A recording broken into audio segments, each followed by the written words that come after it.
Assalamualaikum warahmatullahi wabarakatuh. Alhamdulillah. Waalaikumsalam warahmatullahi wabarakatuh. Assalamualaikum warahmatullahi wabarakatuh.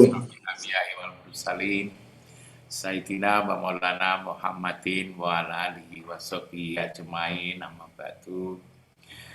Yang saya hormati, yang dimuliakan Robert Husin, Mas Nazar Udin, Mas Fatkur, Dr. Jasminto, dan Ustadz Umay, dan siapa semuanya sajalah. Saya tidak sebut satu persatu. Saya senang sekali mendengarkan mulai dari awal tadi. Mas Nazaruddin sampai yang terakhir, saya senang.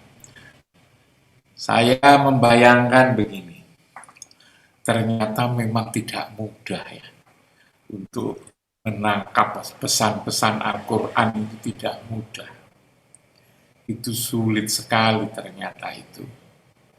Kita punya pandangan yang berbeda-beda, tetapi lalu memperkaya sebetulnya, memperluas wawasan saya ini.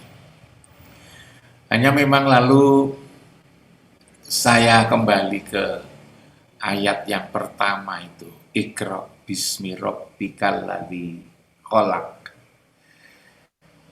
Baca itu harus bismi, siapa yang dengan nama itu. Lalu kemudian di situ ada Rabb. Jadi bicara itu kan harus dengan nama. Yang dengan nama itu siapa sesungguhnya? Bismillahirrahmanirrahim. Yang dengan nama itu siapa? Saya mencari-cari yang dengan nama itu sebetulnya siapa. Yang dengan nama itulah lalu kemudian dikasihi dan disayang oleh Allah. Lalu yang dengan nama kemudian siapa? Itu jangan-jangan kekasih Allah sesungguhnya.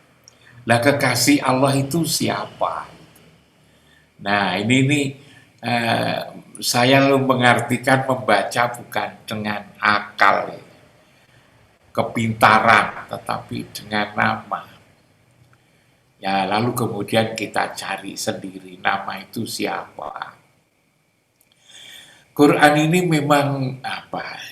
Ya kita bisa memahami ya masing-masing. Tapi kadang saya ditakutkan oleh surat Al-Baqarah ayat 79 itu. Fawailul lilladzina yaktubunal kitab bi aydihim summa yaquluna hadza min indillah liyastaru bihi samanan qalila dan seterusnya.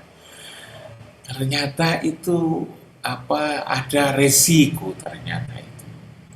Kalau kemudian kita tidak hati-hati di dalam memahami Al-Quran ini. Karena itu saya ikut begini ini juga kadang-kadang itu memang saya ini pantas untuk ikut ngomong gitu kan. Tapi kalau tidak ngomong ya bagaimana gitu kan. Disuruh oleh teman-teman gitu kan. Padahal mau saya sesungguhnya hanya ikut mendengarkan saja. Nah, di sini mulai dari ayat 5 tadi sama ayat 14. Ayat 14. Kala innal insana layat go. Saya seringkali memang menyebut ini. Saya perhatikan kalau ada kata insan itu selalu memang dikaitkan dengan hal-hal yang berkonotasi tidak menyenangkan. Kecuali satu di surat At-Tin itu. Innal insana layatgho. Innal insana lafi khusrin. Innal insana khuliqa halu'a. Innal insana ladulmun mubin. Doluman jahula kafuro jidala faturo do'ifa Qad khalaqnal insana fi kabad. Sesungguhnya aku telah menciptakan manusia itu dalam keadaan susah payah, itu kan, susah payah. Jadi manusia yang disebut dengan insan ini memang berkonotasi sulit sekali. Begitu juga ketika disebut dengan insan, disebut dengan anas, disebut dengan al-basar, disebut dengan Bani Adam. Nah, rupa-rupanya memang ini, insan ini. Makanya ketika saya ditanya, gimana mengembangkan sekolah, madrasah, gitu, universitas, saya lalu jawab gampang, jangan diisi dengan insan. Jangan diisi kampusmu itu dengan insan. Jangan diisi lembaga pendidikanmu itu dengan insan. Nanti jadi kacau, tak bilang. Kenapa?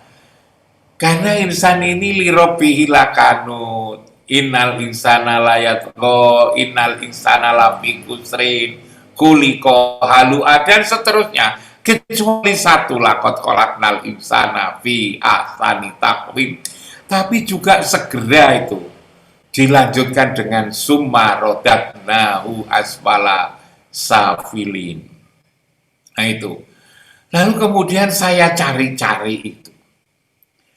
Cari-cari, ternyata insan ini tidak disuruh untuk sholat, tidak disuruh untuk puasa, dan juga tidak seru masuk surga. Kapan itu diseru untuk masuk, untuk sholat, untuk puasa? Kalau dia sudah berubah, sudah mi'raj, sudah naik martabat. Naik martabat menjadi apa? Menjadi mukmin, menjadi mukmin, menjadi umat Muhammad. Mukmin itu apa? Mukmin itu adalah apa namanya? Mengikut Muhammad itulah mukmin. Hamba Allah yang ada di dalam dada yang selalu ikut Muhammad itulah mukmin. Mukmin itulah yang diseru untuk masuk surga, diseru untuk puasa, diseru untuk yang bagus-bagus itu. Karena itu lembaga pendidikan ini, kalau saya ditanya tentang pendidikan, ajaklah mereka itu untuk naik martabat. Persoalannya adalah bagaimana naik martabat. Di situ disebut-sebut tentang sholat itu.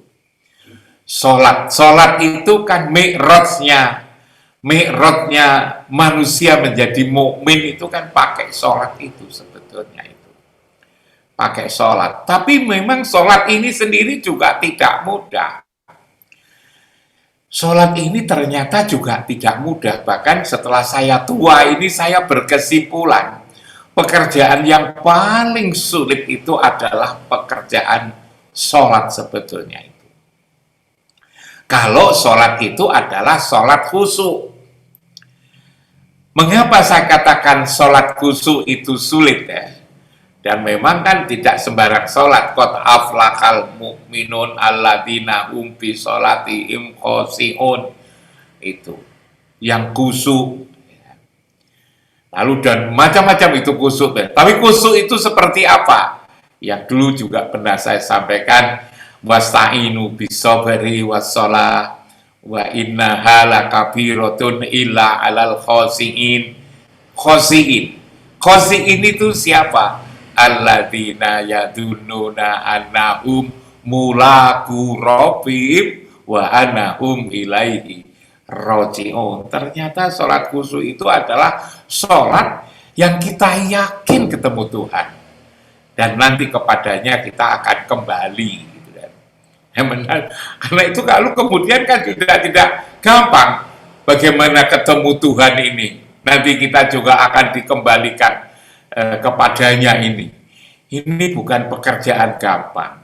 Saya kadang-kadang juga mikir, gimana ketika saya Allahu Akbar. Ketika saya Allahu Akbar takbiratul ikram, 2 menit, 1 detik, 2 detik sudah pikiran saya kemana-mana gitu. baru saya menemukan itu Ustadz Umay. Di surat Jin ayat 19. Itu ternyata, Jasminto, tatkala hamba Allah ini sholat, maka jin-jin itu berdesak-desakan untuk mengerumuni kita. Namanya berdesak-desakan kan banyak itu. Hanya Departemen Agama itu membuat kurung itu, ada kurung itu Muhammad. Padahal sebetulnya Muhammad itu masuk jin-jin itu berani dengan Muhammad itu. Kalau kita mempelajari siapa sebenarnya Muhammad, jin itu tidak berani sebenarnya. Yang dimaksud hamba Allah itu ya kita-kita ini ketika sholat itu jin-jin itu berdesakan. Itu di surat Jin ayat 19 itu kalau saya tidak salah. Dari situ maka lalu saya katakan ternyata memang sholat itu tidak mudah kalau begitu karena diganggu oleh jin-jin ini gitu kan. Nah, padahal sebetulnya yang bisa memperbaiki hati ini tidak ada lain kecuali sholat. Pendidikan apa bisa? Coba kita lihat saja. Kalau pendidikan bisa memperbaiki hati, yang paling bagus itu kan S3, S2, S3, ya itu kan. Tapi ternyata yang paling jujur bukan S3, tetapi justru TK. Makin tinggi lembaga, makin tinggi pendidikan, hati ini apa namanya itu saya seringkali tanya kepada orang yang ngurus pendidikan, anak TK sama anak SD itu nakal mana? Katanya nakal SD.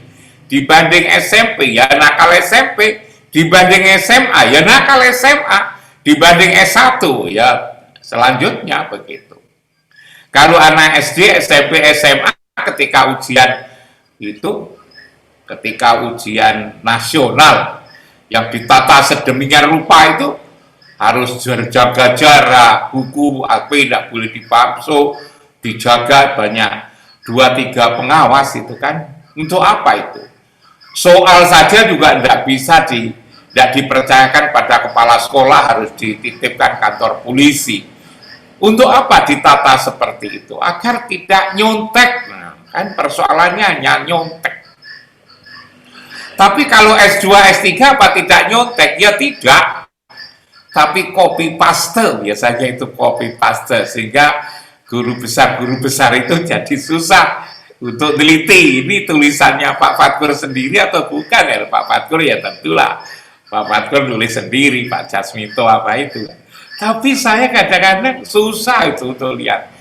Jadi kalau anak kecil SD, SMP, SMA itu nyontek saja tidak boleh, tapi kalau S2, S3 itu copy paste coba.